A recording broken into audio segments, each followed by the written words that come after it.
All right, everybody, let's get going.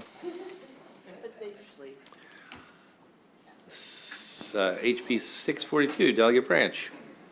The good Delegate Branch. Did you really?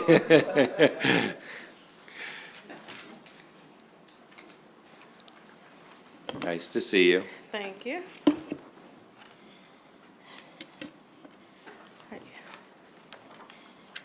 Good afternoon, Chair Gazone, Vice Chair, members of the Budget and Tax Committee.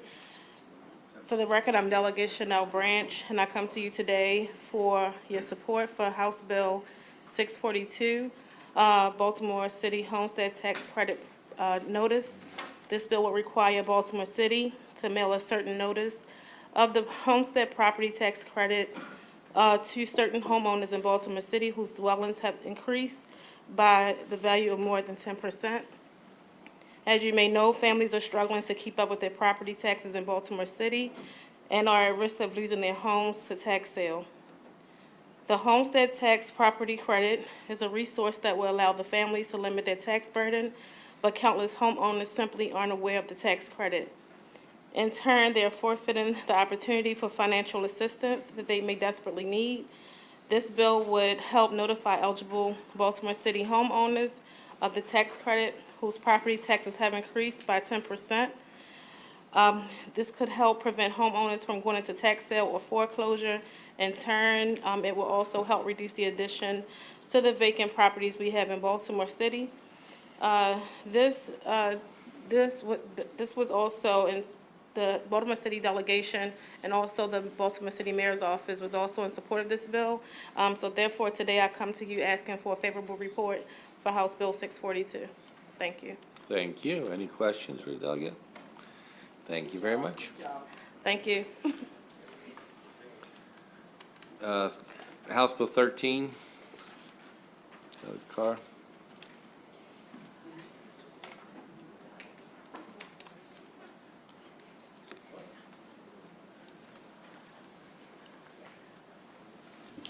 Okay, it's so good to be here. Good afternoon, Mr. Chairman. Good to see you. And distinguished members of the Budget and Taxation Committee. For the record, I'm Delegate Al Carr, and I'm pleased to be here, lead sponsor of House Bill 13. This bill would allow a company that is found guilty of discriminating against its Maryland employees by the federal government to be debarred by the Board of Public Works. And that means that they would not be eligible to receive state contracts. As featured in the Baltimore Sun, there was an example of such discrimination. Enterprise Rent-A-Car Company of Baltimore, LLC, they were ordered by a federal judge in 2019 to pay $6.6 million to rejected black applicants in a hiring discrimination case. In that case, the company was prohibited from participating in any current or future federal government contracts until it agreed to implement specific steps to address the effects of past discrimination and prevent it from occurring in the future. But there was no such sanction at the state level. Passage of House Bill 13 would help prevent future discrimination by sending a strong message that the state of Maryland will not reward discrimination. I ask for your favorable report. Thank you very much. Questions? Nice to see you. Thank you. Nice to see you. 285. Delegate? Good afternoon. All right. Good afternoon, everyone. Chair, Vice Chair, members of the Budget and Tax Committee, for the record, I am Delegate Dana Jones. I come before you today to testify on enabling legislation to expand an already existing tax credit to disabled federal officers. You heard the cross-file of this bill, I believe Thursday afternoon or evening with Senator Klostermeyer, as well as a constituent of mine who really spoke to how this would affect his life. Many counties in Maryland offer disabled state law enforcement officers and rescue workers a property tax credit. A majority of these individuals live on fixed incomes, in the federal officers due to their injuries, and this tax credit provides financial relief to them and their families. Currently, this benefit is only available to state agents. HB 285 would expand the benefit to disabled federal agents who are living in Maryland during their declaration as disabled or any time within 5 years prior. This bill includes 2 federal job series, specifically 0083 federal police officers or detectives for federal government agencies. That focuses on crime investigation, plainclothed investigators, and Code 1811, criminal investigators for federal government agencies. Now, that's going to focus on crime prevention, security supervision, law enforcement work, which includes federal officers from the U.S. Capitol Police, NIH, the Department of Defense, Veterans Affairs, ATF, Supreme Court Police, U.S. Postal Service, the CIA, just to name a few. Last year, we watched in horror as insurrectionists stormed the Capitol. The only thing that stopped these violent actors from reaching our elected officials and their staff was the heroic actions taken by our Capitol Police officers and Metropolitan Police. Over 80 Capitol Police officers were injured during the riot, and over 150 officers in total from several local agencies became injured as a result of that attack. Unfortunately, under current law, counties would not be allowed to extend this benefit that our state agents have to these brave men and women who fought to preserve our democracy on that dark day. I believe extending this property tax to disabled federal agents shows how we value the federal officers from Maryland, their families, and their dedication to our country. It shows our intent in retaining these brave men and women in Maryland as neighbors, community members, and heroes. I would like to add that this did pass unanimously through Ways and Means. It passed unanimously in the House of Delegates, and I respectfully urge a favorable report on this enabling legislation. Thank you so much.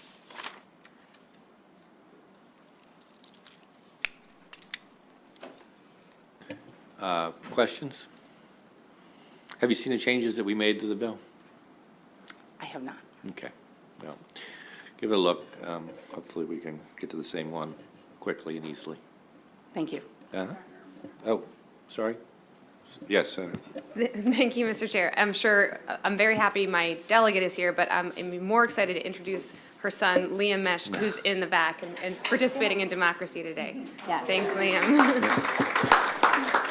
Nothing says spring break like the legislature with Mom. Right? Right. Very good. Well, nice to see you. Thank you so much. I appreciate it. Yep, you bet. 182, I apologize. I skipped over inadvertently.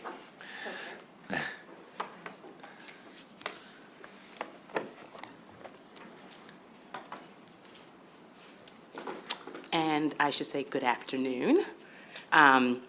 Chair, Vice Chair, and members of the Budget and Taxation Committee. For the record, I'm Regina T. Boyce, here to testify on HB 182, State Procurement Certification of LGBTQ Businesses. HB 182 requires that the state post and maintain a list of certified LGBTQ+ businesses in Maryland. Currently, Massachusetts, Pennsylvania, and California, and a host of cities, 14 to be exact, already have recognized certified LGBTQ business certified enterprises, with the following states in the process of recognizing these certifications: Oregon, New York, New Jersey, Delaware, Connecticut, and Illinois. In November of 2019, the Maryland Public Service Commission approved policy to include the National LGBTQ Chamber of Commerce certified LGBT business enterprises and contracting and procurement opportunities. Our very own Maryland LGBT Chamber of Commerce is a proud local affiliate chamber of NGLCC. In 2018, our very own Baltimore City, through Executive Order 2018-02, recognized LGBTQ-owned business entities, those with 51% or more ownership by LGBTQ+ individuals. In 2021, the City of Baltimore moved to codify the executive order with City Ordinance 21-0033 by Councilwoman Odette Ramos. The ordinance was expected to be heard last month. With more diverse providers, Maryland can achieve statewide goals and save taxpayer dollars by creating greater competition while driving down bidding prices. The LGBTQ+ business owners add $1.7 trillion to the U.S. economy. I just want to take this opportunity to thank my constituent, Terrence DeReet, who submitted this bill request in honor of his brother, Imari, a transgender a gentleman and entrepreneur who passed away. Imari designed and sold gender-affirming apparel for trans men. Thank you for your time and your consideration of HB 182. I urge a favorable report. Thank you very much. Senator Griffith. Thank you, Mr. Chairman. Good afternoon. Good afternoon, Madam. Good, just a couple of quick questions. Yes, ma'am. Just for clarification. I wanted to, and I did read some of the committee testimony from the hearing that you had.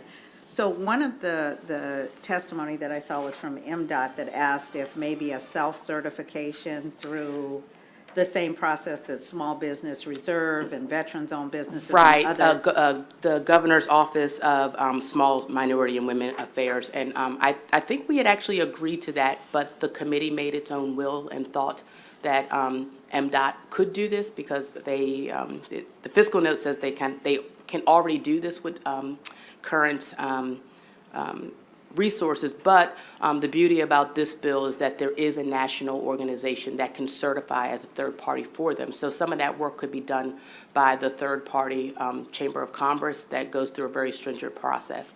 So it would help out MDOT in that regard. Yeah, I only asked that because we just actually passed a bill in this committee the other day dealing with the MDOT and the minority business right, certification right. process, that this would be throwing something in before we resolve Well- kind of the existing process. So what was suggested in here looked like it might be a better route for starters until we get the certification process. So you I'm might at be the open to will, an I'm at amendment. the will of the committee, but I do want to clarify that this bill does not offer the, alter the definition of MBE and does not include LGBTQ as a definition of socially or economically disadvantaged. Disadvantaged. So I want to Understood make that. that 100% Nope, clear. I understood that clear. And then my only other question was just for the clarification Yes, for the ma'am. committee, because we actually are new to the procurement stuff this session. Aren't we all? Whew. So this bill, as adopted by the House, doesn't impact the 29% MBE goal in any way? Nope. No, ma'am. Or any other aspirational goals for those Not at all. others? It just asks MDOT to post a list. Okay, thank you very much. That's all I have, Mr. Chairman. Thank you, Delegate. Thank you, Senator. Senator. I had a question. I did not understand that until you just said that. So what does it do? So essentially, it's, I don't know how to say aspirational, in that you would just, they'd be able to post a list of these businesses that choose to be certified and would like to be posted as an LGBTQ+ business. got you, So it okay. is not, I received, just to be transparent, emails stating that we're trying to out LGBTQ individuals, but this is voluntary if folks want to be added to this list. And again, I think some of our best legislation comes from our constituents, and this is the second time that this has come up. And so I'm at the will of the committee to do what they think is best, to essentially just provide a list of these see. individuals who have businesses. Okay, thank you. You're quite welcome. Very good. Okay, thank you very much, Delegate. Good to see you. Skated away. Thank you so much. Appreciate you guys. Have a good day. Thanks. 394 and 399, if that's the same folks or not. Okay, okay. Good afternoon, everyone. Afternoon. All right. Feels good to be in here with y'all. Yeah, we don't even get to meet in our rooms right now. Oh, no, listen, Senator, this is all you. But it is good to see two former Prince George's County delegation chairs in here, though. So, for the record, I'm Delegate Nick Charles, Chairman of the Prince George's County House Delegation, and I'm here on behalf of House Bill 394. This bill is a simple bill. It's only changing dates. This is a Prince George's County Municipal Tax Set-Off, School Facility Surcharge, and Public Safety and Behavioral Health Surcharge Report. So a simple bill that adjusts the county's required reporting dates for 3 surcharges to align with our county reporting requirements, adjusting the municipal set-off, school facility, and public safety surcharge dates. Our county government can ensure comprehensive data is available and provided consistently. So the bill shifts the following dates. The municipal tax set-off report changes from January 31st to October 31st. The school facility surcharge report changes from August 31st to October 31st. And the public safety and behavioral health surcharge report changes from March 1st to October 31st. This just makes things a lot simpler for the county to be able to do their job efficiently. Simple bill. It passed unanimously through the House and through our delegation. So I'm hoping that we get a favorable report from the Senate and we can get this thing along. Thank you all.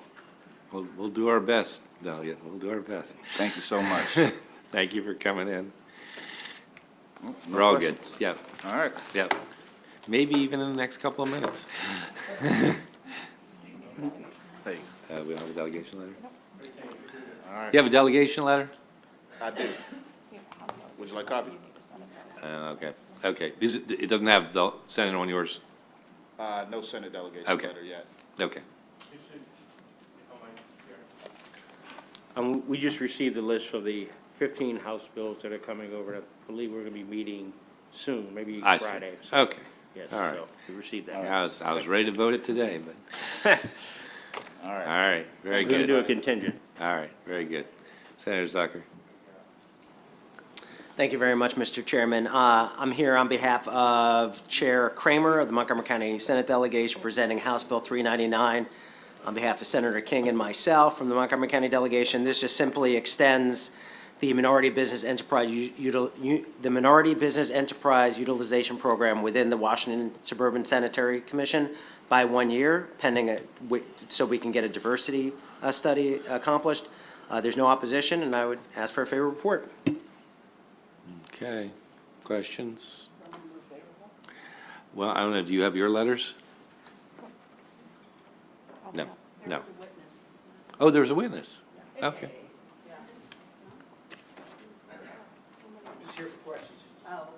Oh, okay. Thank. Yeah, do you have the letter? Okay, moving on then. All right. Well, look at this, Howard County delegation. Oh, wait a minute, wait a minute. Wait, I noticed that there is a letter in the file for the Howard County delegation. Do you want independent verification? How, I don't know how that got there.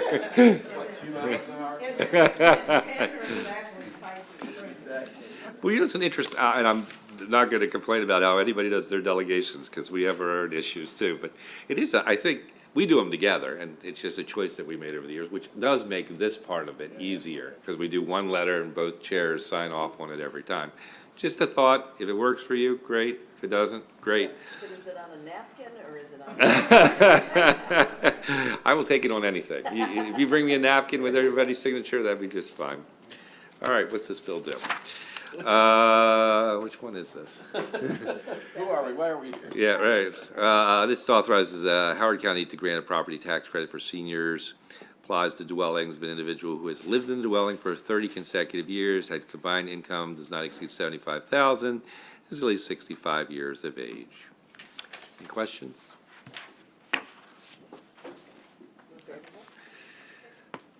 We can move favorable on that one. All's in favor? Well, look at that.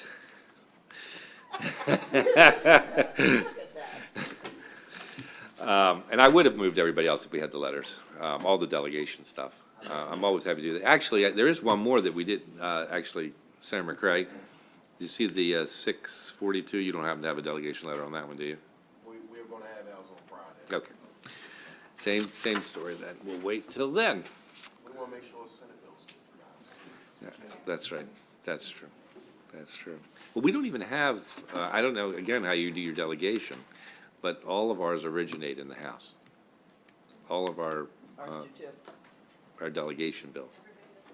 Everybody does it a little differently. Yeah. Right, that's a little bit. Yep. Yep. That's when we keep harmony.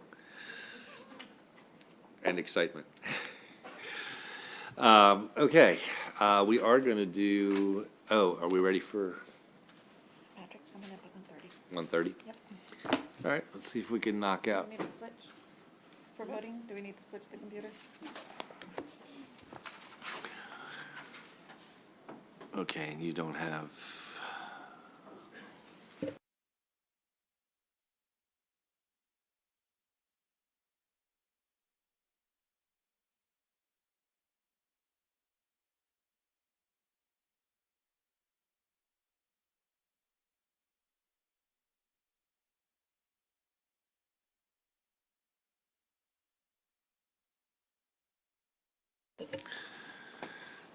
Okay.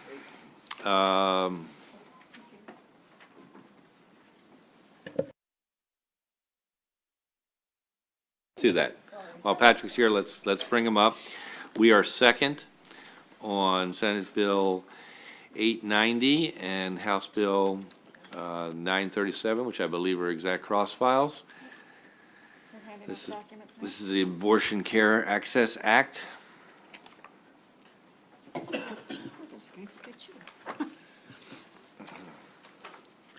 Patrick, if those who don't know, comes to us from Finance Committee, one of the great analysts over there. All right, well, thank you very much. Thank you for having me. Just want to review the amendments that the Senate Finance Committee adopted. So Senate Bill 890 establishes the Abortion Care Clinical Training Program in the Maryland Department of Health. This is a program that has a purpose to protect access to abortion care by ensuring that there are a sufficient number of health professionals to provide abortion care. It also establishes a related special fund for which the governor must include in the budget bill an appropriation of $3.5 million annually for the program, and the department must contract with a coordinating organization to administer the program. In addition, the bill expands the authority to provide abortion care services to qualified providers. These are individuals defined in the bill who are licensed, certified, or otherwise authorized by law to practice in the state, and for whom the performance of an abortion is within the scope of the individual's license or certification.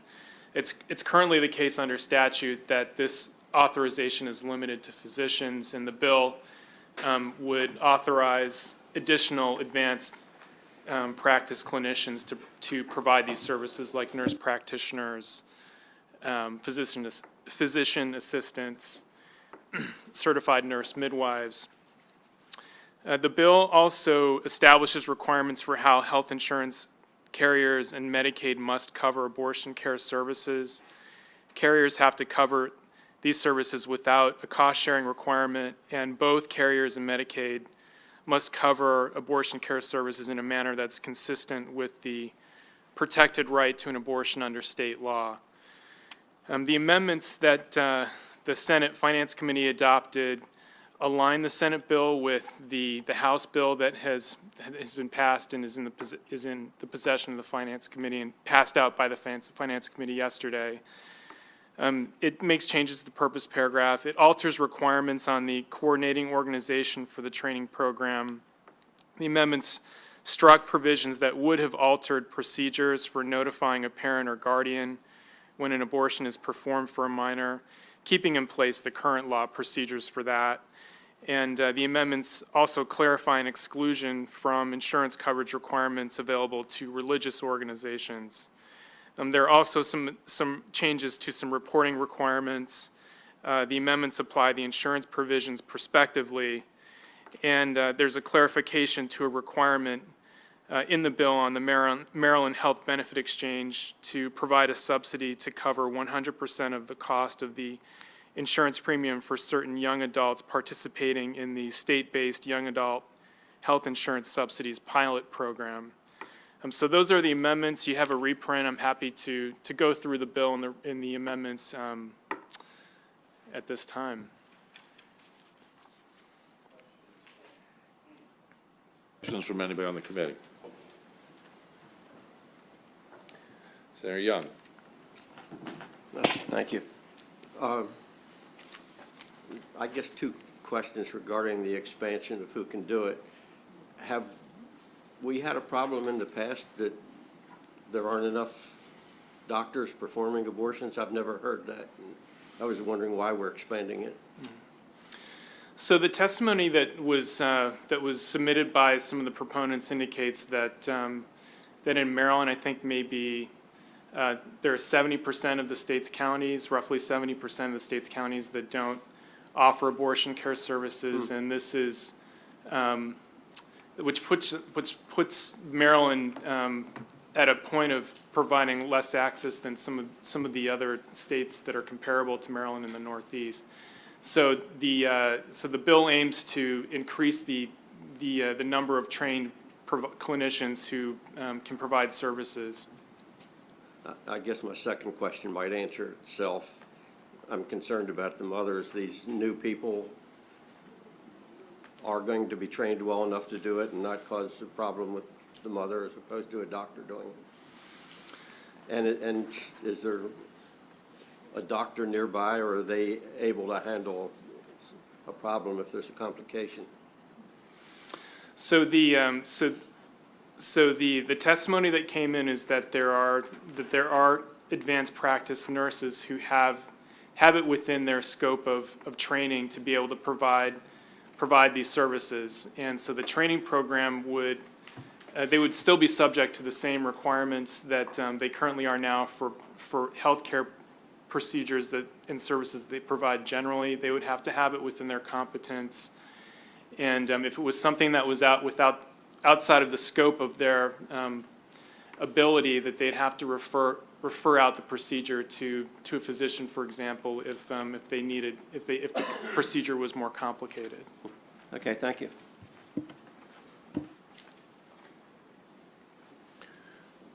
Senator Eckert? Thank you very much. I want to pick up on that. Where is the clinical training with, well, I want to back up a couple, because this bill authorizes changing scope of practice, or is it authorizing the boards to go back and have those specialty groups redo their practice act to include these services? So I think this is addressing a specific limitation in the Health General article with respect to the provision of abortions, which currently limits the performance of an abortion to a physician. That specific limitation would be modified so that an abortion would be able to be provided by a qualified provider, and as defined, that has to be somebody who can perform an abortion within the scope of their license or certification. So that would put the decision about whether an advanced practice clinician like a nurse practitioner or a certified nurse midwife, it would put that decision, within the province of the of the parameters that are set under the health occupations article, the statutes that govern those professions, and the medical boards that have oversight over those professions and the rules that they administer. Which would be the Nurse Practice Act. That's what I'm asking, because if we're asking the Board of Nursing that we've had a lot of difficulty just getting people credentialed, their job is to certify all of the various programs and then to include that. So I'm just thinking, practically, this is a pretty ambitious undertaking for the board who's been short of staff. I mean, you probably hear that in finance, correct? Yeah, so finance typically doesn't, as you know, doesn't have jurisdiction over health occupations boards. The reason that this is in finance is because this is a program that would be administered under the Department of Health. So this coordinating organization would have the responsibility to set up this training program to give to give training in a couple of to coordinate and have training that's provided in a couple of community-based sites for clinicians who want to add this to their abilities. And that usually, when you include that kind of an educational format, you know, you need the theory and the knowledge, and then you need the clinical to go along with that. My understanding was because abortion had been off limits to everybody for many years, there hasn't even been a good regulatory structure to be able to assure safe, assure safe practice. And I know there were such things a while back as access to emergency services in the event, you know, picking up on Senator Young's comment, you know, if there were complications, being able to get emergency equipment through the door and into wherever the facility was, and just general outpatient surgery regulations on this. So do we have assurance that that's all in place through this?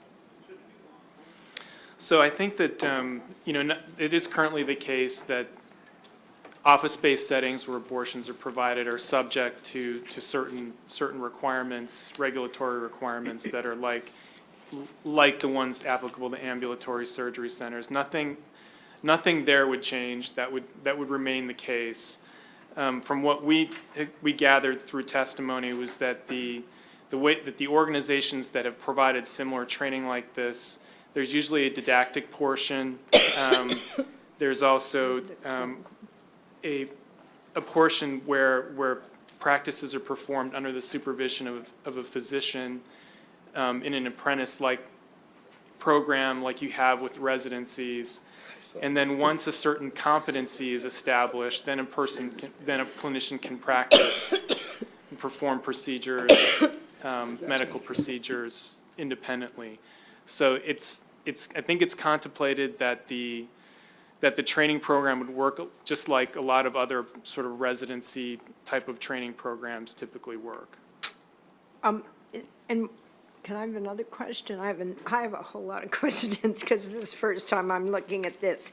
Do we have a precedent for this kind of a clinical training program in the health department? So it's my understanding that this would be the first. There is no other state that has established a program like this under their health department for training. So this is an approach that Maryland would be undertaking for the. So this would be a government abortion care that's been pretty much a hot item, you know, a controversial item. And how many other states do this? So Maryland would be doing something new in establishing a training program like this under the Department of Health, and it would be administered through a coordinating organization, which would be a nonprofit organization that sets up the program and then identifies training locations. I know in the Eastern Shore, that's been a very sensitive issue, very controversial. And for that reason, I think it's been essentially off limits. So, I mean, this poses a lot of dilemma for a lot of people.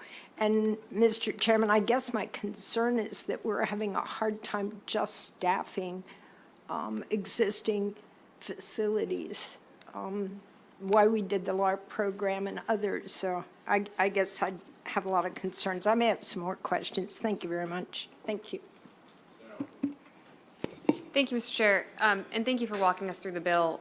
On the fund itself and the program it's creating, is it any care provider outlined in the bill or a doctor who's already certified can take advantage of the program and receive greater training? That's the goal? That's correct. So it Okay. would be available to physicians Okay. who would want to add this into their set of training that they have. Okay. I think some of the testimony that came in is particularly when you see the states that are rolling back the authorization for abortion services to be provided, they're seeing that there's less of an ability for providers to get through their education, whether in their med school or whether they're, even advanced practice clinicians to get this type of training. And so that's part of the reason why I think the proponents of the legislation came forward with the program, is that it's meeting an unmet need now, and that one is potentially going to increase. Okay. And it's okay if you don't know the answer to this question. It's a complicated one. The standards of training in medical school is going to differ by medical school and by state. And we do have many doctors who are trained in other states and have their residency in Maryland and choose to stay in Maryland. So it's kind of okay. I understand. Thank you. Thank you, Mr. Chair. Thank you, Mr. Chair, and thank you for the information. I don't think we really got a straight answer from one thing, and I just want to make sure we get this. So how many other states are doing this? I don't think there are any other states that have a program like this that are operating, correct? So we're okay. And looking at the financing, this says it shall come from the governor from every fiscal year. We're looking at $35 million for this program, and from what it looks like, it's going to be held separately funds from the comptroller. Is this something, how did you get this amount? How did we come to this? So it's $3.5 million annually, and I think that this was an estimate of the amount that would be needed to sufficiently set up a coordinating organization to establish the program. So we have funds already set in place in the budget right now for doing abortions, and now we're doing another program and financing it $35 million for another program for abortion planning, training to expand this, right? Yes, the $3.5 million annual appropriation would be for the training program administered under the Department of Health. And this would be ongoing. It would be each year. Thank you, Mr. Other questions?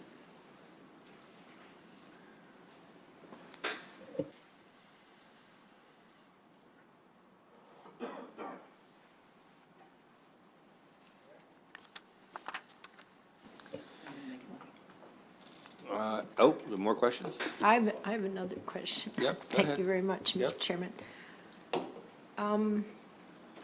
Having worked in OBGYN for a number of years and have been involved in this a little bit before, my question is this a clinical training program that will become a part of all clinicians' training?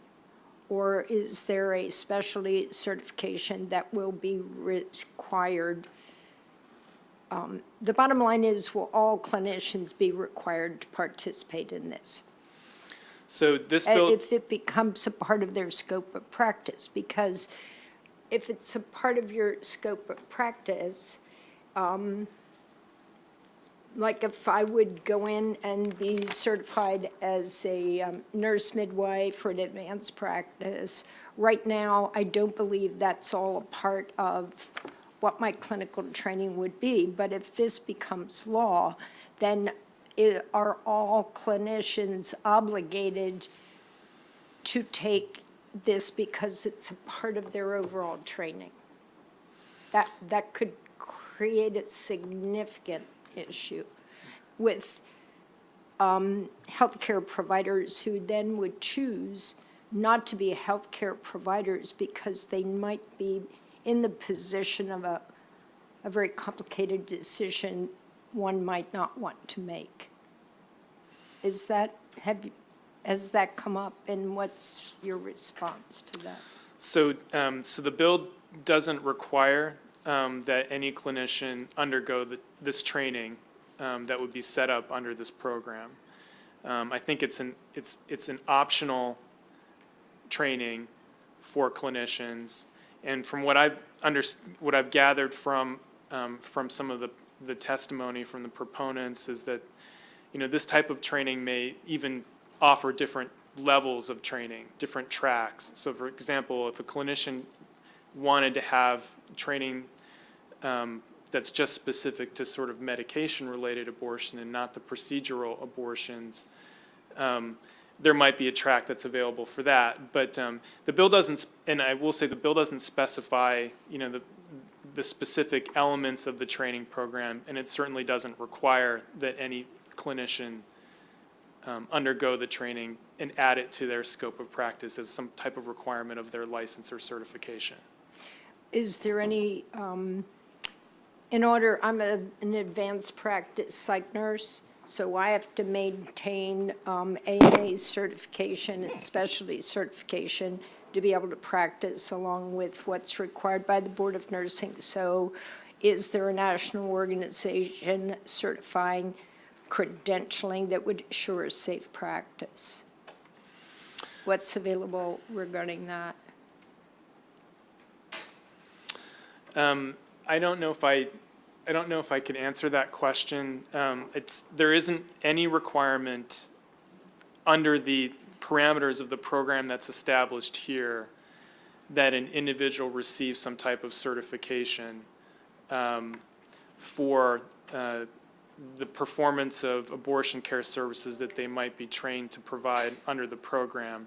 But I think the existing requirements generally applicable to advanced practice clinicians would continue to apply, so that if under the scope of their statutory license or their national accreditation or certification that they get for their license, or under the rules and ethics required by the Board of Nursing to provide services that are only within their training and within their competency, that would still apply.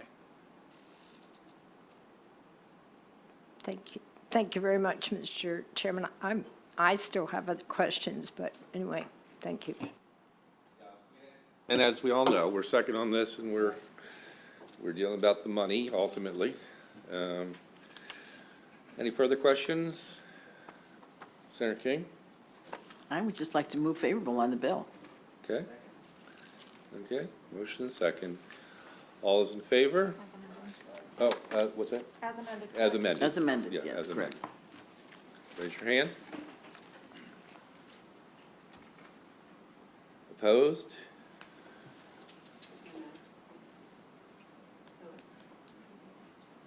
I'm going to do a roll call vote. I think she's got it. You got it? You got it? It's 4 + 5. Yes. Yep.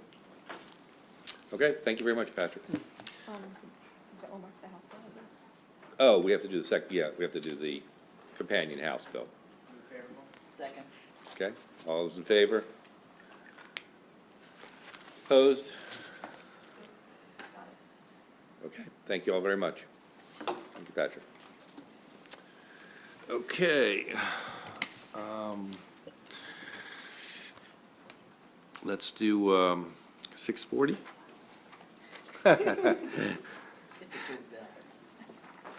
Look at this, magically a letter from the Montgomery delegation comes in. Actually, is this the one that has 2 counties on it, though? All right, so it's only half the deal. Good try, though. It was impressive. All right.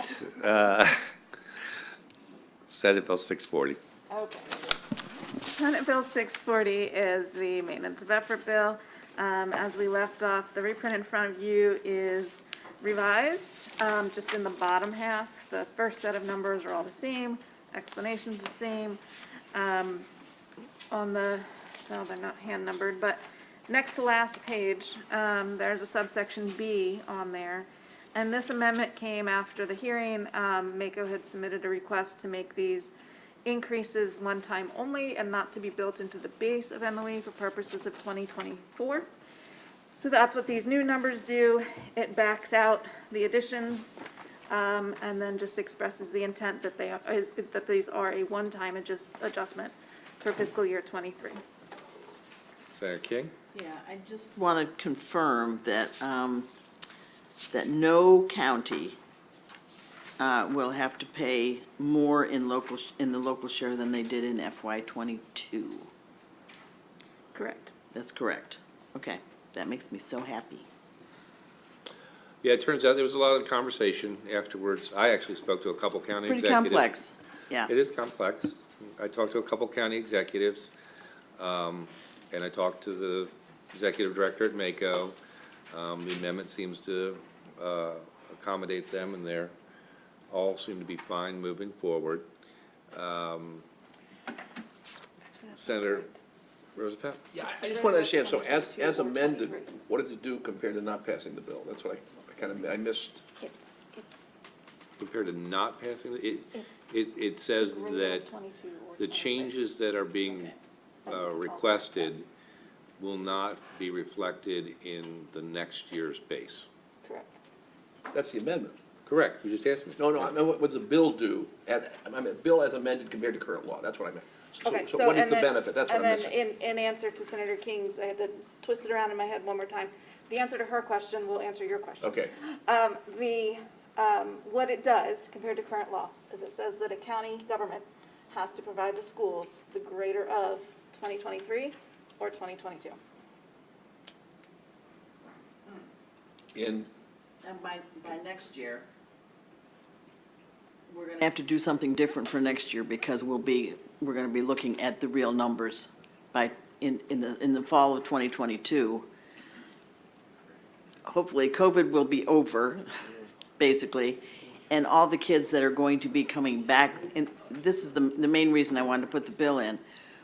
The school systems don't know how many kids are going to be coming back from private schools or wherever Sure. they've been.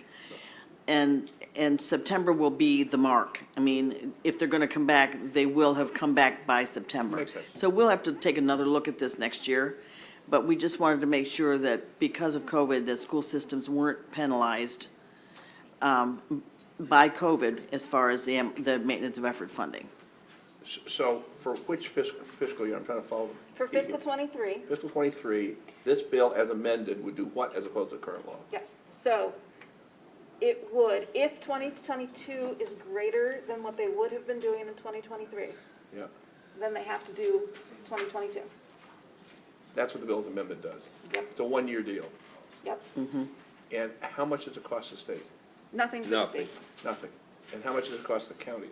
About 160 cumulative. About 100? 160 million 160, cumulative. okay, thank you. That's all, thank you. I mean, underlying all this, and given all the money that is in local governments and in school systems right now, is the fact that I'm gonna guess, and we can't predict with complete certainty, that most, if not all, these jurisdictions will go above the mark that's been established. Anyway. Yes. Correct. Got it. That's why they're relaxed. That's the real, Gotcha, okay, that's, thank you, that that, helps. yeah, Thank you. yep. And because this isn't about state funding, you can, next year, should there be another issue, you all can do another bill that deals with it, and it would impact Got it, 2024. Thank you. Senator Eckert? Thank you very much. We need to understand this very clearly so we can articulate it to our school systems. So The school systems are gonna be fine. They're not gonna have any problems. my school system has to articulate it to local government. Yes. So I just want to be really clear. We are talking about the maintenance of effort that the county government needs to come up with. Okay. Now, when we pass the blueprint, that amount of MOE, can you let me know how much that leverages that the state will send to the school system? Remember, we said for our 20 million a year, we can leverage 800 million. I'm making up the numbers. yeah, But is there a way? I wouldn't phrase it as leverage, because they're calculated separately. However, obviously, part of the blueprint was significant increases in state funding as well. Correct. But do we, I mean, just for an example, do we have any way of knowing that? Because What, the this state is is gonna going to increase? require, I know my school system has already gone to the county government and said, you guys are gonna have to come up with another 4 million. And Is your question, how much more is the state providing in '23 than in '22? yes, Okay. Yes. That's a better way of putting Do it. you have a Thank you. county in mind? Because I can find, we have lots of charts on this. sure. Tried Dorchester, Alrighty, if you give me, for example. yeah, give me a moment here. Out of the blue. Out of the blue.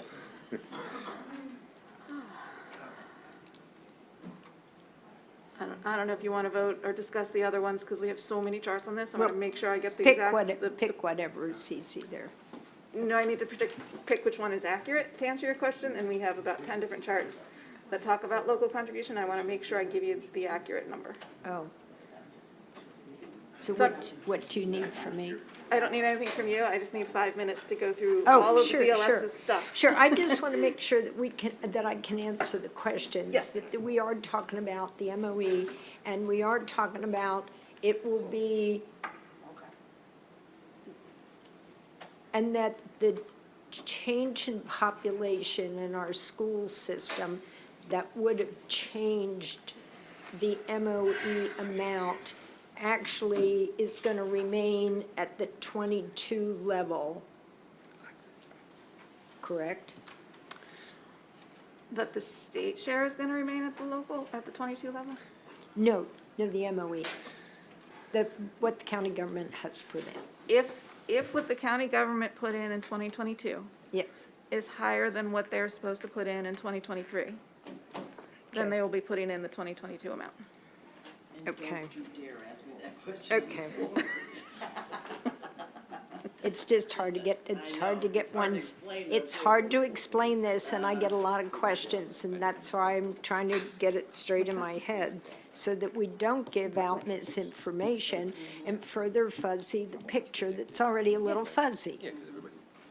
That's all I'm trying to figure out. So even these blueprint numbers are now out of date. Right. And was there any consideration given into just, because we've had COVID and because so many kids are not coming back, particularly the younger kids right now, but they may come back, just freezing it and leaving it the way it was without making adjustments for. It's just really hard for the school systems to have any kind of a guess at how many kids are coming back. Right. I mean, there's just no way of knowing that at this point. That's. Yeah, and look, that's obviously the uncertainty that the pandemic brought to education formulas, which are solely based on both the local level and the state level, based on enrollment. So, you know, the impact of the pandemic has led to, you know, predictions that were made 2 years ago to be inaccurate, and things that we think might happen next year might not happen. So it's, you know, and as she said, it's something that can be adjusted next year if there continues to be a pandemic issue. I have some numbers I here. think probably one of the main reasons I put this bill in is that school systems are so worried about the COVID numbers of what their attendance was compared to afterwards. And if we have a low amount of funding and then a lot more kids come in September, they're stuck at this lower number for school funding, and they've got so many more kids to stretch that money to, and I think that is a problem, so. So it's all about increasing the county government's portion to be able to leverage an amount that would accommodate the leverage. kids already in the system. It's not leveraging, it's a responsibility of the state plus a responsibility of the county government. Put together is what goes to the school systems. Yeah, we're just trying to level out this bump in time, I think. And the question is, after this bump is over, is it going to come back to where it was, be lower or higher? And then next year, presumably, we will make an adjustment, but we'll be saying, this is it. We've been through it all, we're not going to adjust anymore. to the school systems. We're gonna tell them, look, you're gonna have to live with what now is the accurate enrollment, or what we believe is the accurate enrollment. But all county governments are going to pay more. Well, for Blueprint, yeah, over the course of time, yeah. I mean, with this. No, this? No. no. This chart, So it's a comparison of what they paid in 2022 and what they were supposed to pay in 2023. For counties that were gonna pay more in 2023, that's what they're paying under the bill, so the bill has no impact on them. The bill sets up a choice between 2022 or 2023. Whichever wins is gonna be different for each county. And Sorry, I'm just struggling to get my head around. Thank you. I'll just listen for a while. Maybe it'll sink in. well, this room has never been so lit up on any issue before. Senator Elfreth. Thanks, Mr. Chair. Two quick questions. Erica, we kind of chatted in subcommittee about maybe somebody at MSDE. Is this a result of somebody at MSDE kind of miscalculating, or what's the source of the problem here? okay, so the base of the bill is comparing 2022 versus 2023. That is separate and apart from this calculation issue. What the bill does is for purposes of saying what 2023 should be, that's where the corrections are made. Okay, I'm only asking because are we gonna run in, I know we're gonna have to address this again next year, So- but are we gonna have to address it again because we have a disagreement with MSDE, or No. because the numbers are gonna change? Well, ideally, no. The major point of the, both in dollars and just the interpretation of the statute was about the escalator provision. That expired, current law had that expiring in 2023. So that whole issue of potentially misinterpreting goes away. Okay. I did get one question from my school system, not my county, my school system, asking about removing the inflator language. Are we just removing it from this bill, or removing it from state, I think she meant escalator. It's being removed from current law because it expires in 2023. Okay, And because there are errors, the language in current law about the escalator was not being interpreted the way that, the General Assembly intended. So instead of trying to fix the language and do more mental gymnastics about that, it's fixed in the numbers that are embedded in the bill. okay. Yep. I think I understand it. Thank you. If I can answer her question, maybe? Sure. About Dorchester County? Sorry, I Yeah. have the answer, Senator Eckert, to your Dorchester County question. Under the bill, Dorchester County, as the county government, does not to increase their funding. Their state aid is increasing by $2 million. Okay, yep. There we go. There we got a winner. Senator Corbin. So if the 2022 is higher than 2023, the 2022 amount is paid, right? Correct. Who pays that though? I mean, county government, I'm assuming what you're saying, right? County government. This is all about what Their county argument that would be if governments pay. 2023 is lower, they'd be paying less, but then the whole maintenance effort thing gets thrown in there where it's gotta be the same year over year, doesn't it? So wouldn't it already be, 2022 would already be what they had No, to pay if 2023 was lower? Maintenance of effort is calculated on a per pupil basis. Right, So if your enrollment declines in 2023, correct, which is the issue, then the amount of money that they have to put in is less. okay, What remains the same is done on a per pupil amount. So if you look at 2022 and say, take your 22, divide it by your kids, say it's $7,000 per kid, okay. that means at 23, you also have to do $7,000 per kid. But what makes it change on the total level is the number of kids. Right. So the county will be responsible for whatever that is. What, if we don't do anything, what happens? Well, what happens if you do nothing is whatever the calculation for 2023 is that they did Right. So would suffice. certain counties, they would just pay based on their enrollment, that's what it is, and then the school boards, I guess, are concerned because they would get less funding. Correct. What they originally anticipated. Correct.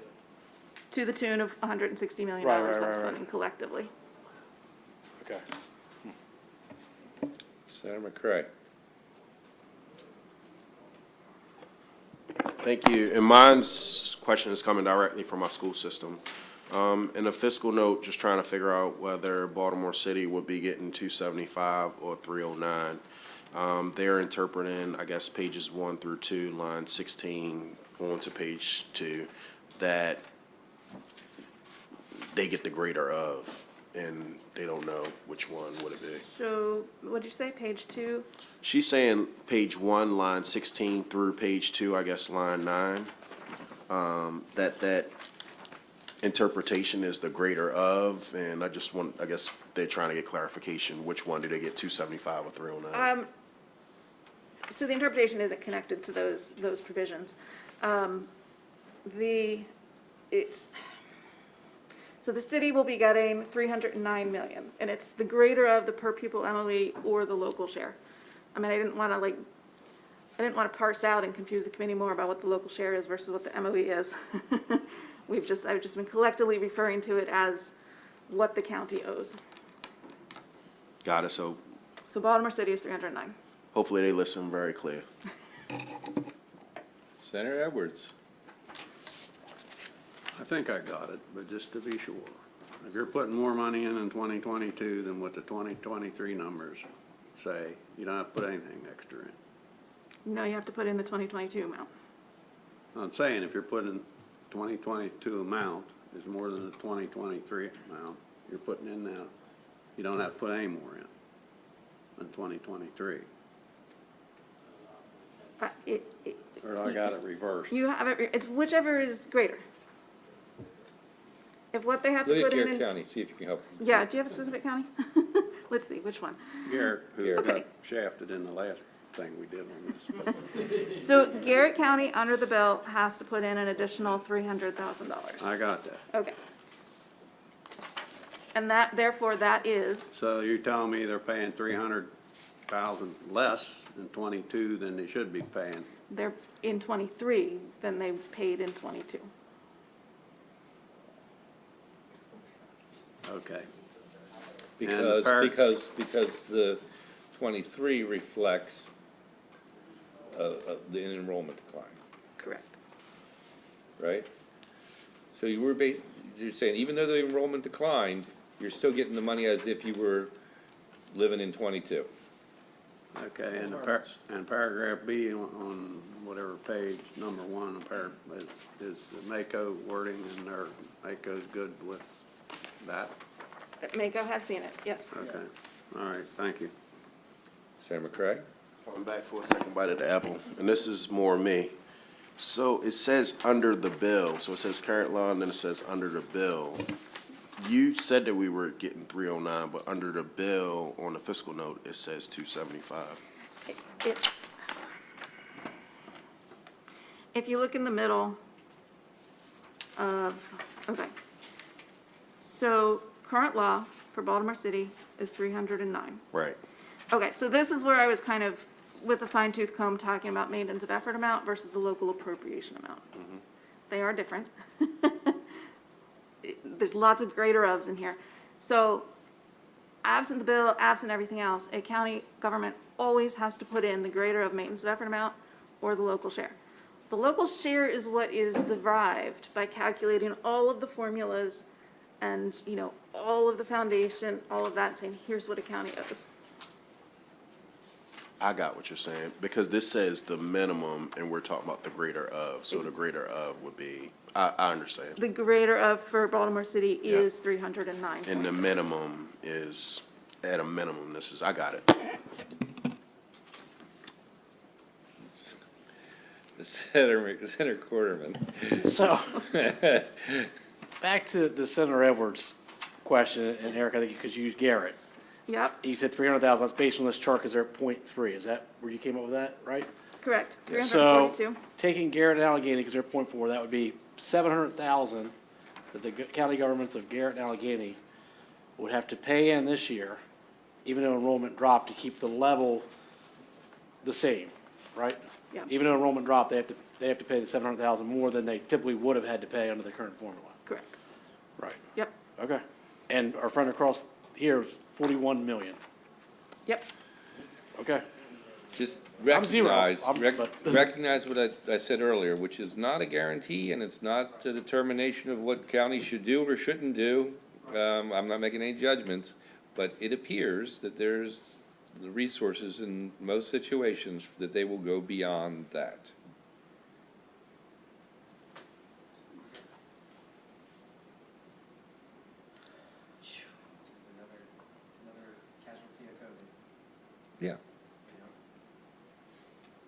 right. Second. As amended. You have an amendment? As amended. Yeah, as amended. As amended. All right. All those in favor? Aye. Opposed? Okay, that's fine. It's complicated. I think, as Ina said, first off, NACO overall has agreed to it. I do think, at the end of the day, it's all gonna be, for them, it should level things out. It should level things out. But I'll say, the interesting question, I think, really next year is, because I think there'll be pressure next year, if the enrollment doesn't go up, there will be school systems who are going to say, They're gonna well, be screaming. we need our money still. And at that point, we're all gonna have to say, obviously, we put a lot of resources into education statewide and the money we put in, but we're gonna have to come to a conclusion as to whether or not it is a reasonable request to give them higher levels of money if enrollment doesn't happen to go up in the same, as it were. So it's gonna be an interesting question. Mr. Chairman. Yeah. And I also would say, though, that I would just suggest, as it's budget season, that school systems be planning ahead for this. I'm sure the ones I've talked to are already talking about it and planning. They should be ready for this for next year. Oh, yeah. All right, very good. Thank you all. It was a good discussion.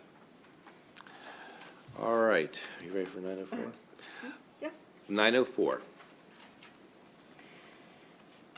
Okay, Senate Bill 904, you also have a reprint on your desk, but I will be verbally making a couple other adjustments for clarity. So generally speaking, what this bill does, for youth up through age 26 that were formerly incarcerated, it creates a grant for higher education expenses. So essentially, if this student is under the age of 26, has been incarcerated, will be eligible for the Pell Grant and will apply for the Pell Grant, then the state will provide an equal grant level up to $3,000. This is obviously under MHAC and the Office of Student Financial Aid. One of the amendments would limit the grant to receiving it 3 years. That both deals with the situation of if I'm 25 and I just barely make it into eligibility, does it just go away after a year? No, you would continue to get it for 3 years, even if you're over the age of 26. Additionally, it requires the Division of Parole and Probation to kind of advertise this grant. Now, a couple of the on-the-fly amendments that I wanted to make is there some discussion immediately before this bill came up about the name of it. And the name that they wanted me to propose to you is instead calling it the Returning Youth Grant Program, instead of formerly incarcerated and potential stigma from that. And then the second thing on the fly would be on page 3, line 5. It came in saying that they shall use the grant for tuition and mandatory fees and room and board. The intent there is really to say that they can only use it for tuition and fees and room and board. So that change would instead read, may use the grant for only the tuition, mandatory fees, and room and board.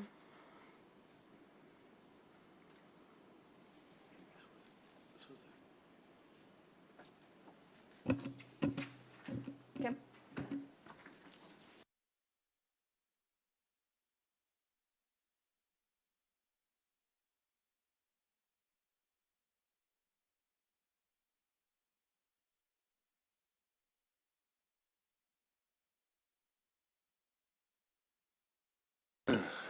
Okay. Does everyone understand the bill and the amendments, including the change in the name of the bill? Okay, Senator Roosevelt. This is just for everyone's knowledge too. This is what we was included in the so-called crime package this year that was passed, or He's on his way. on its way, including this bill, that was also funded through the fencing. Okay, that's what I wanted to clarify. So how much is it? So the bill, fiscal note is estimated at $1.2 million. And based on the mechanics, how many people could this potentially serve at one point? Yep, I do have that. 1 second.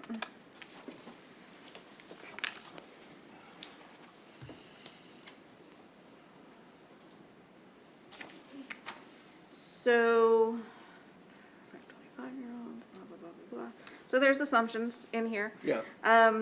So based on the U.S. Bureau of Justice Statistics, let me see, there are approximately, in Maryland, between the ages of 18 and 24, obviously the bill goes up to 26, so it's an imperfect data source, but Right. there are 267,000 males and 256,000 females. No.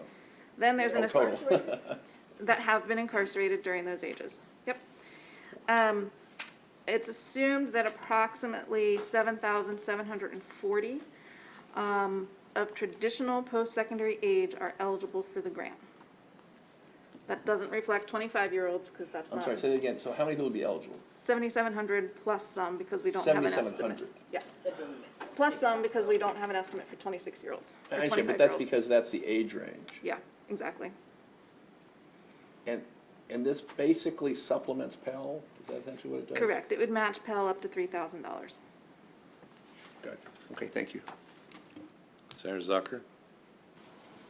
Thank you very much. Erica, do you know if if like a Senate scholarship would include that match portion? In terms of affordability? Yeah, so basically, this legislation would provide a match to the Pell Grant, correct? I don't know that offhand. The bill does, let me verify this before I say it, but I'm pretty sure, yeah, the bill does require the commission to adopt regulations. So in theory, any interworkings that need to be clarified could be done through regulations. Senator Edwards? What's the magic number for 26, number one? And did you say something then about age 29? You did some math there to reach age 29, because that was the, you become eligible, you know, an eligible student is defined as 26. But then the bill has a provision under the amendments that would say you could continue getting it for a maximum of 3 years. So yes, you could, if you happen to be at the maximum age, you could end up being, you know, 28, 29. And I'm assuming the way it reads here, similar to Pell Grant, so the money goes to the institution the person's gonna get educated at, and not to the individual? Again, that would be up to MHEC and the regulations that they choose to adopt. They have to do that. Yep. And if I heard the chairman right, he said this is included in the crime bill? Oh, you know what, I'm sorry.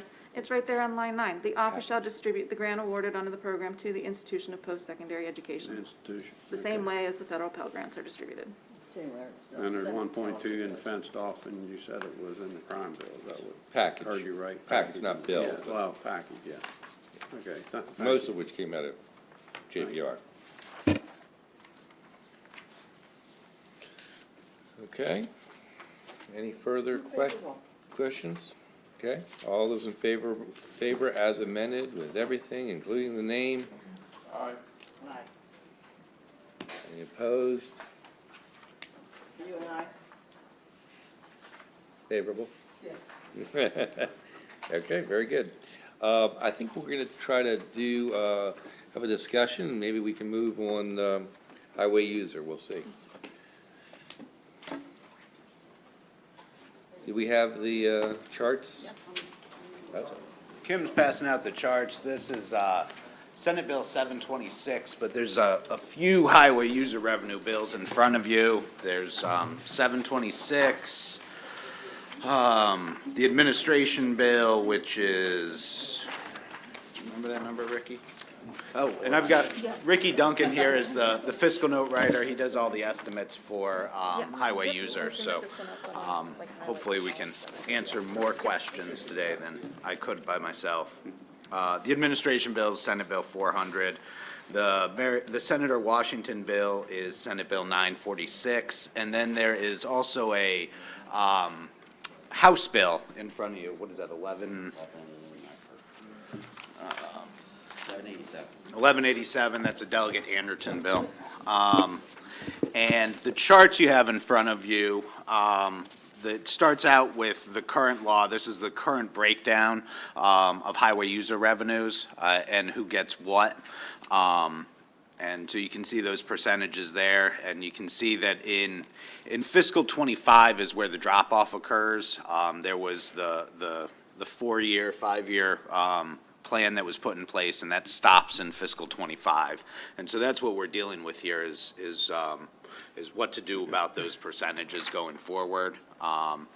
The Senator McCray bill, Senate Bill 726 would have Matt, those. can I stop you for a second? Sure. Just because we were talking and I didn't hear exactly where you were, and I think following through this whole thing, I need to follow it all the way through.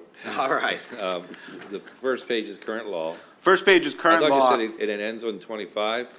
Yeah, in '25 is when the highway user revenues were increased for a period of 4 to 5 years. They revert back to the original amounts that they had been prior to those changes in Right. fiscal '25, and that's the 7.7%. And that stays that way? And it stays that way going forward. Forever, Correct. okay. Correct. Very good, all right, so. So then the Senate Bill 726 would put in place a higher amount beginning in '25, and that's the 12.1% line there. You can see it's 12.1 for Baltimore City. The counties would be 15.3, and the municipalities would be 2.6. And I'm trying to remember, is that Yes. ongoing? That's ongoing. That's so- ongoing, and that is the distribution that was in place. I forget exactly what year it was, but before it was changed to kind of the 90.4, 9.6 split. Right. Yeah. That was you're referring to the 30-70 split? Yes. Yes. Yes. That was what the distribution was. That was changed back in 2007 when the TTF kept 70% and the locals got 30. And so that's what Senator McCray's bill would do. Below, you have the increases by fiscal year that are the estimated amounts that would go up by as compared to the current law. So do you have the number on I guess what I'm interested in is 24, because then you'd see the jump from that into the new numbers. I Do you have 24? Yeah, give me 1 second, I'll pull up my spreadsheet for that bill. What was the bill? Senate Bill 726. 726. Yep.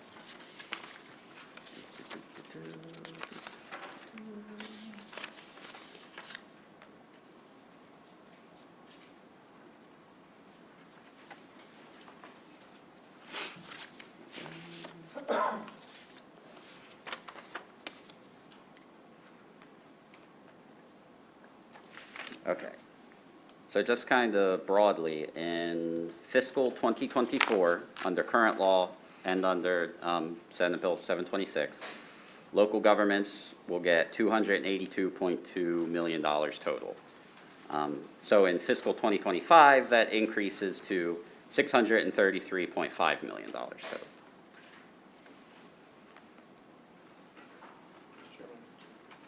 I've got a really stupid question. I apologize. I'm trying to understand the percentages exactly. These are percentages of what? It's part of the gas tax, part of the registration tax, and, am I forgetting anything? I think some rental, there's a lot of different transportation fees that all go into sort of this special fund within Right. the greater special fund, the gasoline motor vehicle revenue account. Okay, yeah, Yeah. okay. Yeah. They go in that account, and then Yes. these percentages are of that account. Yes. Correct. Correct.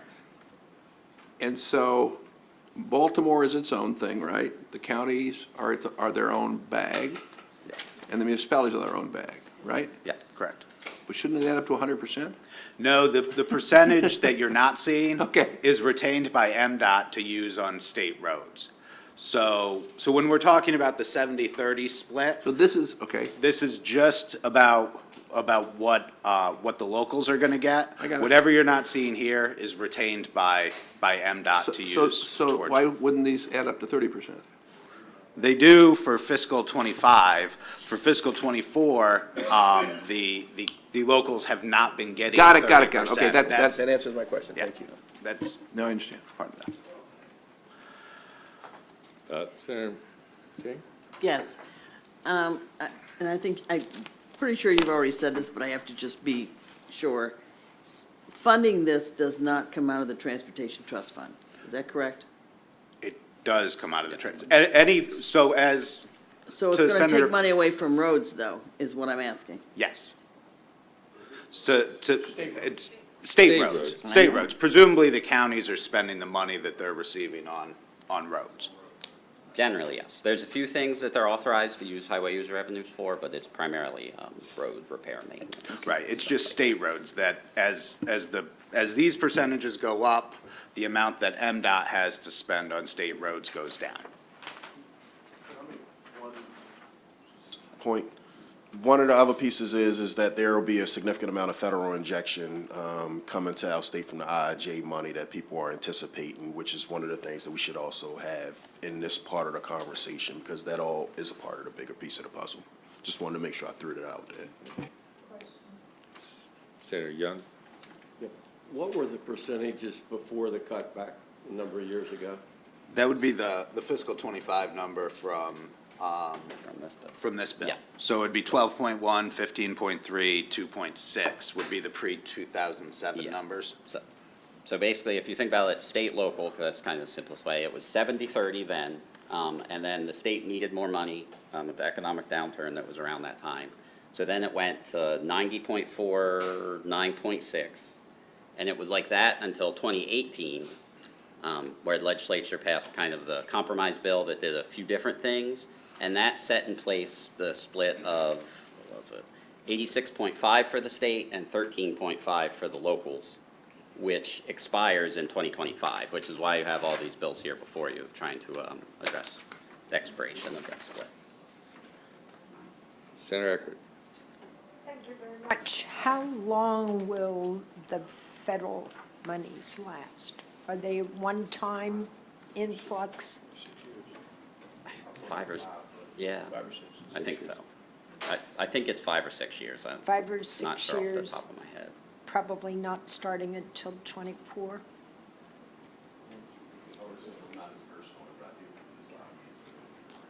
Thank you very much. Senator Griffin? Mr. Chairman, so if I understand, I have to simplify this in my head. It's sort of during, as we were heading into the recession, we made a number of changes, like what we did to our local health departments when we dramatically reduced their funding.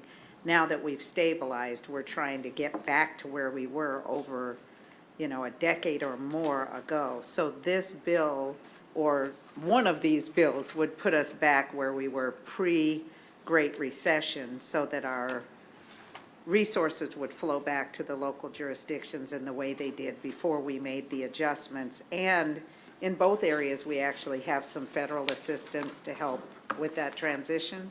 Is that a fair characterization-ish? Not nearly Not- as much last time. I'm sorry? Were you saying, was there federal money? Now I'm saying, in Much this more moment. than last Yes, time. correct, Yes. correct. So we were there without federal help last time. Correct. Right, okay, thank you. Senator Roosevelt? Well, thank you. So how much federal money are we expecting that's relevant for highways? So I've asked MDOT that question, and I don't think there's a complete answer yet. What they've told me is they won't know exactly how much it's going to be until it comes in, basically. The rough estimate is about a 20% increase in the Consolidated Transportation Program, but I've also heard that, no, it's only going to be 17%, which doesn't sound like very much, but, there's billions of dollars in the capital program for MDOT, so that could be a big difference. Right, but my impression was, and I know less than you do, my impression was that the federal increase, there's only so much for highways, and there's so much for transit and so much for other things. And I actually don't think it's that much money. That's my impression, not knowing the numbers. So I'm a little skeptical that because there's a lot of money coming from the feds for highways for 5 years, that I don't know how much impact that has on this split from the point of view. And frankly, I don't, if it's unknowable, it's unknowable, but I think it would be nice to know a little bit more, because I'm pretty sure that they just increased their own formula in some way. It's a 20% of something. Yeah. But it's not the Transportation Trust Fund, it's not 20% of the capital program, it's 20% of something related to highways, I think. It's Could be trying to wrong. remember exactly what it is. There's kind of a lot, I've asked them a lot of questions over, the last month or so, just about all the different transportation bills. I can't answer your question at the moment, but I can reach out to them again. And the other thing that they've told me related to the increase in funding is that a lot of it they're planning to do with, and nothing's set in stone yet, but they're planning a lot of it for kind of state of good repair projects, which is stuff that's kind of infrastructure that's fallen behind that they need to kind of like bring the maintenance level back up. Right, which all makes sense, Mr. Chairman. Yeah. Just to add to this, I mean, I'm not here to speak for the federal government, but the federal government put up this money because it wanted to do more for transportation in general, for infrastructure, and for highways. So on the one hand, you can argue, well, if we sort of are substituting federal money for state money, giving more money to the locals, we are expanding the pie of work on roads. On the other hand, if you think from a state point of view, if we're just trading it off and the state remains essentially where it was, that the federal government's not giving a net improvement to the state roads. If I just throw that out. All depends on the numbers. All depends on the numbers, which we don't have. Right. Thank you. Yes.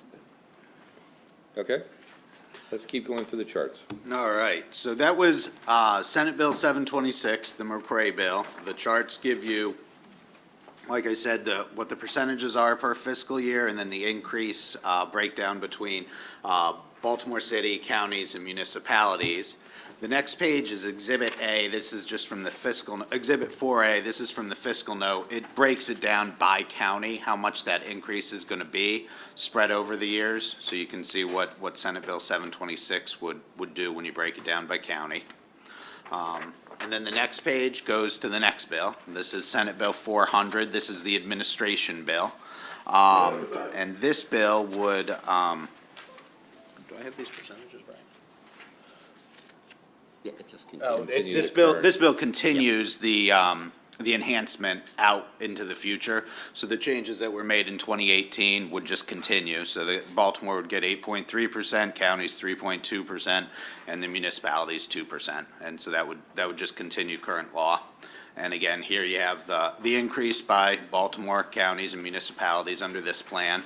And then the next page, you have a similar chart that has a breakdown of what the increase is by all local governments and how. But in terms of commitment from the state, the first, Senator McCray's bill goes to the full 30%.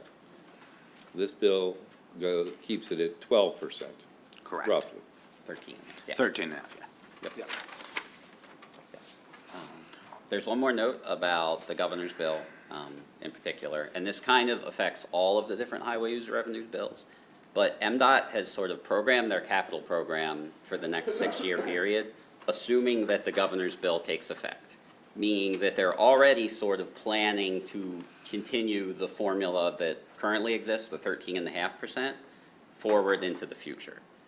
For the fiscal note, because current law doesn't technically allow that debatably, we have to describe it as in the fiscal and policy note as an increase in funding, even though ultimately they're already kind of thinking about and planning for this bill, if that makes sense.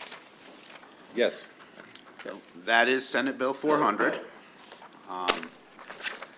Senate Bill 946 does a few things, but we're focusing on the percentage change that Senate Bill 946 would do. And this one would start the increase in fiscal '24, and it would go right to 30%, but it would be 15% for Baltimore City, 10% for the counties, and 5% for the municipalities.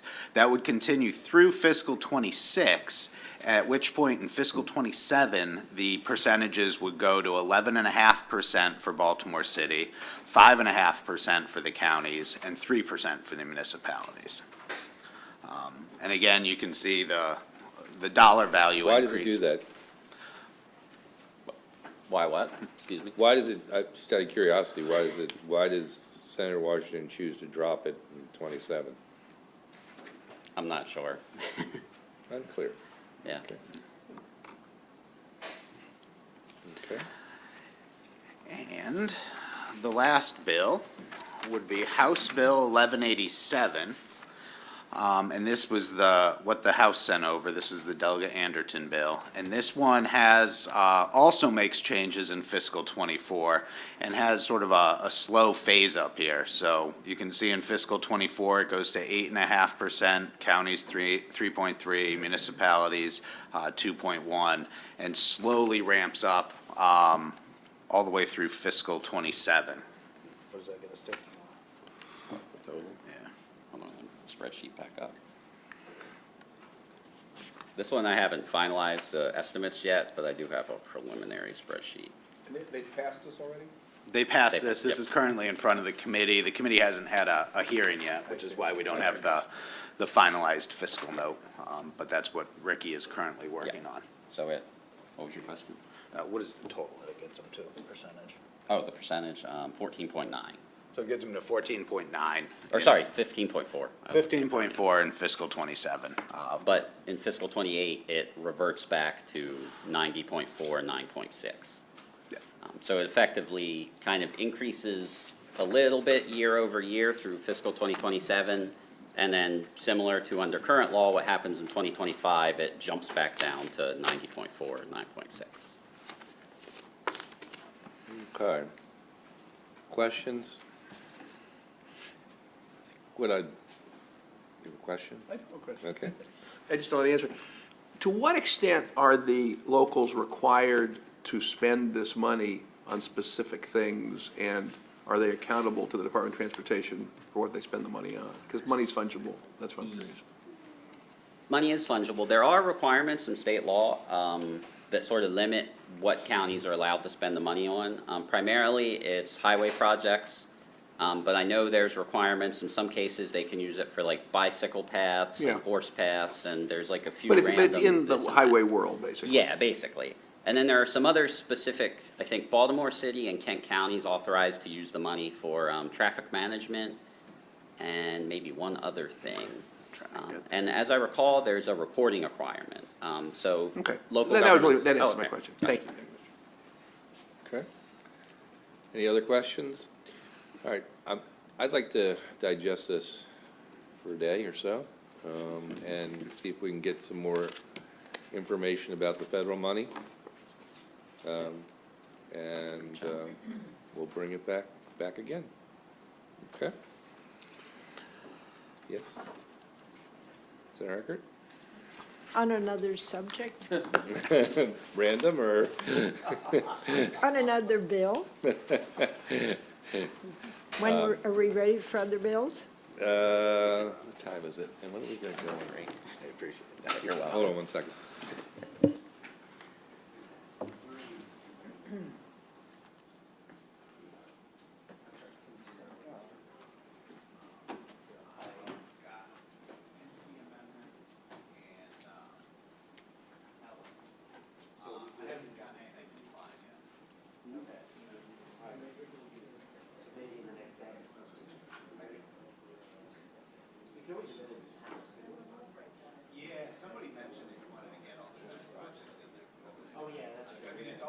Oh.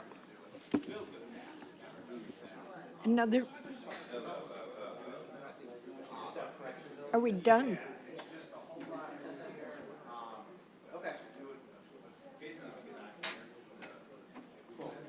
Senate Bill 403.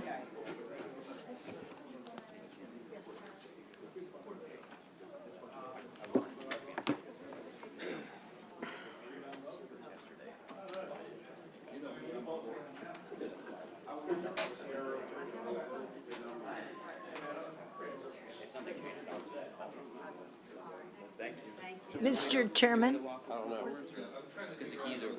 Trying to figure out the timing for the rest of the day. okay. Are you're talking about the bill? Now I'm talking about 403. Will we be bringing that back up? Which one is that? 403, it's the $300 fee. Well, that's the. Oh, it's part of a bigger discussion, yeah. Oh, okay, so Yeah, I just. mean, my hope is that we do something with that. Okay, I have an amendment, when the time's right. Okay. Yeah, it won't be now, though. Do you want it? Oh, yeah, if you have an amendment, you should share it with staff, but Yep.